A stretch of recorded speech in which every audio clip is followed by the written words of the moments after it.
اعوذ باللہ من الشیطان الرجیم۔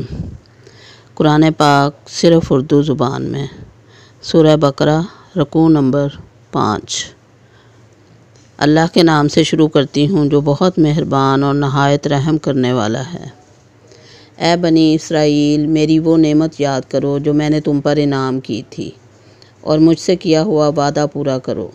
میں تم سے کیا ہوا عہد پورا کروں گا، اور صرف میری ہی ہیبت محسوس کرو، اور اس پر ایمان لاؤ جو میں نے نازل کیا ہے، اس کی تصدیق کرنے والا جو تمہارے پاس ہے، اور اس کے پہلے کافر نہ بنو، اور نہ میری آیتوں کے عوض تھوڑی سی قیمت لے لو، اور مجھی سے ڈرو، اور جان بوجھ کر سچ کو جھوٹ کے ساتھ گڈ مٹ نہ کرو، اور نہ سچ کو چھپاؤ، اور نماز قائم کرو اور زکوٰۃ ادا کرو، اور جھکنے والوں کے ساتھ جھک جاؤ۔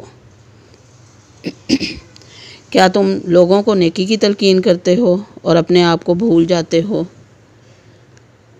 حالانکہ تم اللہ کی کتاب پڑھتے ہو، کیا تم سمجھتے نہیں؟